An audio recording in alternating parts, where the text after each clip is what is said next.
Well, hello. I am now able to speak to you live. We have segments that are recorded and segments that will be live. I do want to let you know that we intentionally made the service tonight short, and that means that we didn't have English readings.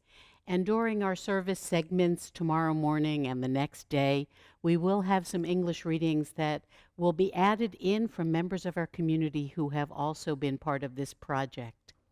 But for now, we will turn to the next page of our service, and that is, I'd like to talk.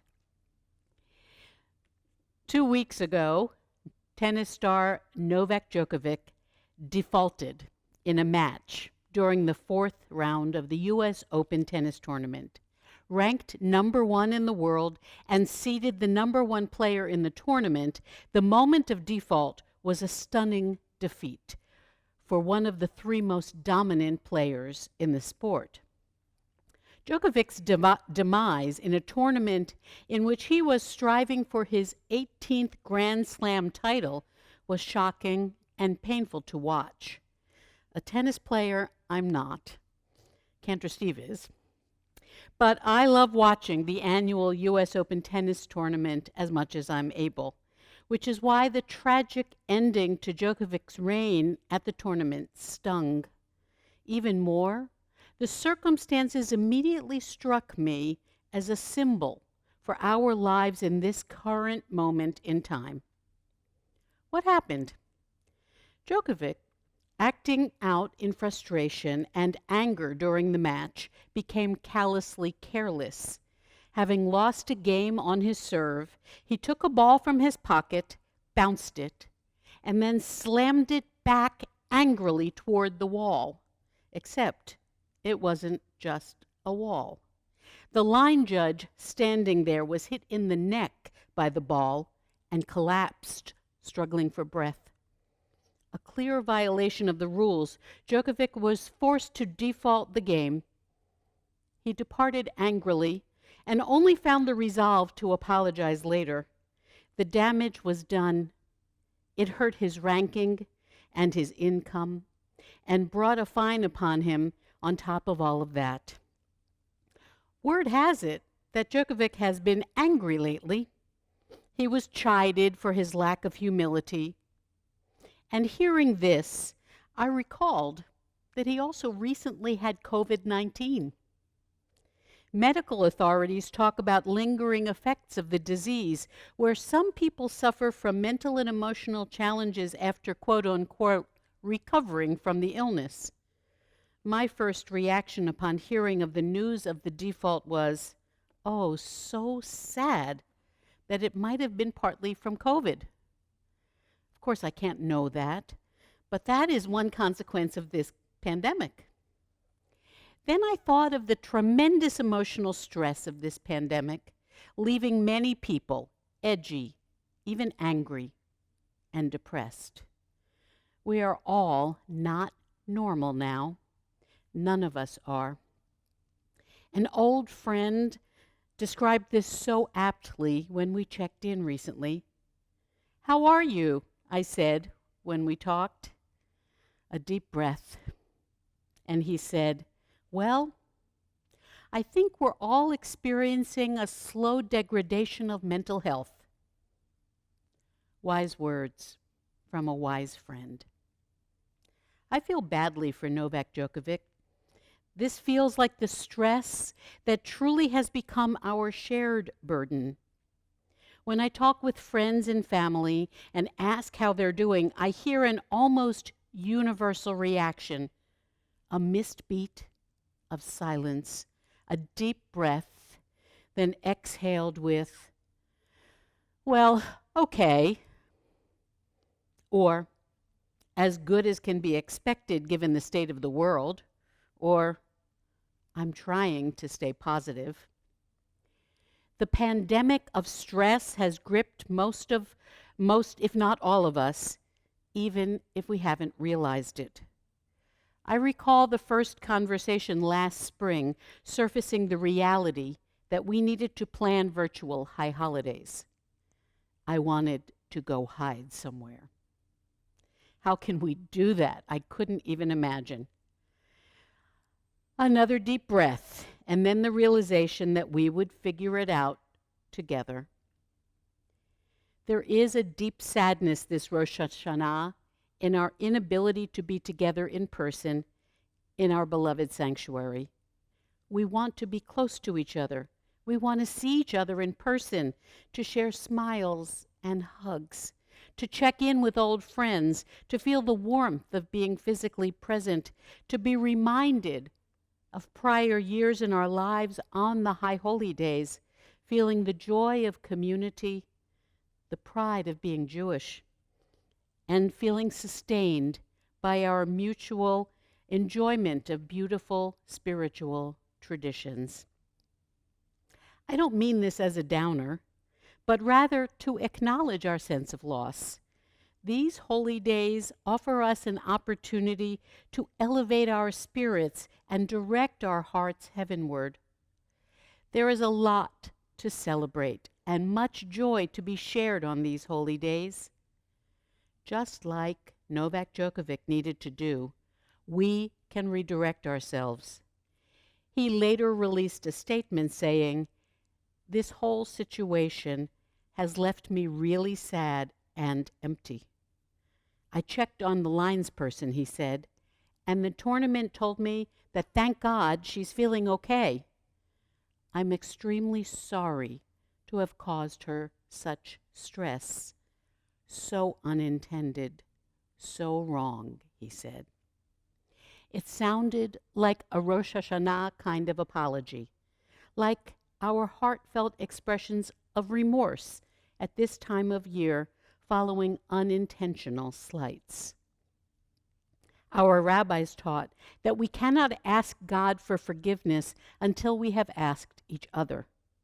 With all the stress of pandemic isolation and worries, racial justice protests, painful political polarization, and climate change concerns, it might be hard for us to even realize when we have unintentionally offended or hurt others. It can be harder still to apologize. A kind of survival mode of protection is pulsing through our subconscious. That is when we become self-protective, like Djokovic, when he angrily left Arthur Ashe Stadium without apologizing at first. And so, as the rabbis asked, permit me to offer my apologies now for any unintended offenses which I have caused for any of you. And I am truly sorry. Please forgive me. Djokovic said further, I need to go back within and work on my disappointment and turn this all into a lesson for my growth and evolution as a player and human being. I apologize, he said, to the U.S. Open tournament and everyone associated for my behavior. I'm very grateful to my team and my family for being my rock of support and my fans for always being there with me. Thank you, he said, and I'm sorry. He went on to thank his fans for their positive messages.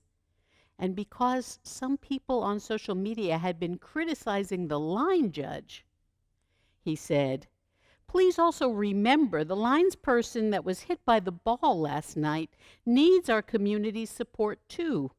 She's done nothing wrong at all. I ask you to stay especially supportive and caring to her during this time. From these moments, we grow stronger and we rise above, sharing love with everyone. Novak Djokovic's story is our story.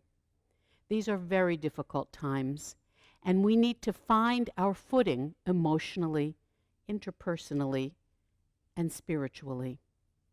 Amidst suffering, loss, and despair, we are seeking a way to strengthen our faith, if not find it again, or find it in the first place. My colleague, Rabbi Chaim Herring, offered an inspiring message to answer this need in a piece he entitled Act, Engage, Trust, Hope. These rabbinic teachings frame 4 practices that he has adopted. First, he taught act. As Pirkei Avot teaches, speak little and do much. Rabbi Herring commented, very few statues are dedicated to critics. It's the creators, those who act and lead the way to change, who are honored. Let's invest our energies then in being among the creators. And when we can't take a constructive, active role in solving a problem, let's be careful to refrain from reflexively criticizing the people or the ideas which irritate or offend our sense of rightness. Second, in Rabbi Herring's message, engage. Don't separate yourself from the community, Pirkei Avot teaches. How can we inoculate ourselves against political apathy? Rabbi Herring warns. Here is what will guide us in creating the reality we seek. Get involved constructively in positive ways that can make a difference, rather than wringing our hands on the sidelines. This engagement can take many different forms. I was talking with a family member who is parenting 2 very young children while working full-time. She confessed to feeling guilty about not participating in protests against police brutality and racial injustice. But she said, I'm afraid of COVID. I asked, have you seen some of the books and resources for talking with kids about race? Sure, she said, we talk about it all the time. Well, I said, then you are showing up in the way that you are teaching your children about what's right. That's activism enough for your family right now. We each, in our different life circumstances, have to find the best way to be present to the challenges facing our world and to seek out the ways that we can contribute to the healing of these problems. If this new year is a turning, a returning to all that matters to us as members of families, communities, and humanity, and we each chart a course within our own capacities, imagine what change we can create in the world. In Rabbi Herring's message, the 3rd teaching was trust. From Pirkei Avot, judge all people favorably. In our hyper-partisan divide, when, for example, some of us read the news voraciously and some of us choose to avoid it, when the news sources we read are divided by political agenda, when some of us watch MSNBC and others follow the commentaries on Fox News, it has become nearly impossible for us to talk beyond those divides and feel like we're having the same conversation. How can we remember that, like the rabbis of the Talmud, disagreement is holy, and hearing varied views leads to discernment? Rabbi Herring advised, we should challenge statements that diminish the innate divine worth of another person. But learning how to have a respectful disagreement on a significant issue is a skill that we need to reacquire. Divergent viewpoints help clarify our thinking. Perhaps we can learn from each other rather than rushing to judge each other as stupid or crazy or bad.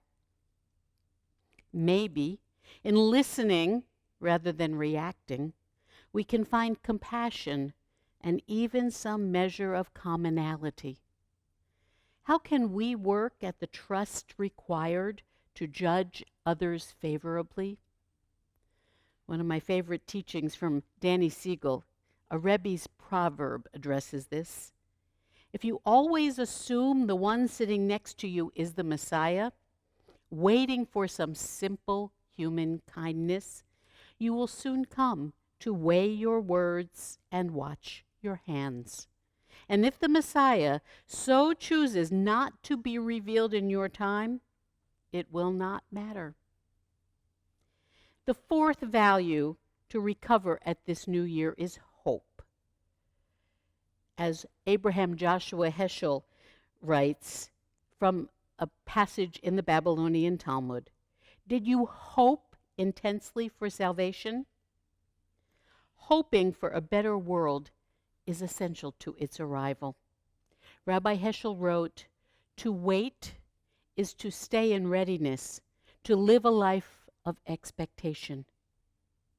This is what it means to be a Jew, to open our hearts to the possibility of change, with patience for how difficult it can be to get there, and how long it takes for change to finally arrive. In the meantime, we pray, we learn, we celebrate, and we act toward a new reality. Then eventually, with this hope, it will happen. Let's take a deep breath together. We will act, engage, trust, and hope. Our hearts filled with wisdom and with love, we can heal the slow degradation of mental health of this time. May our hearts be pure and holy, as when we were formed, Chadesh Yamenu Kekedem. A prayer from Maim Chayim, the beginning of the journey. May I begin this year fresh and open to the possibility of transformation. Though the future is uncertain, I release this past year with all its difficulties and its joys. I open my heart to receive the blessings of the new year. May I return to my true self and be strengthened as I continue my journey of Tikkun Halev, repairing the heart, Tikkun HaNefesh, repairing the soul, and Tikkun Olam, repairing the world. We are here for each other. May this new year be a time of healing spiritually, emotionally, and physically. The promise of the new year is here. Lishana Tova Tikatevu.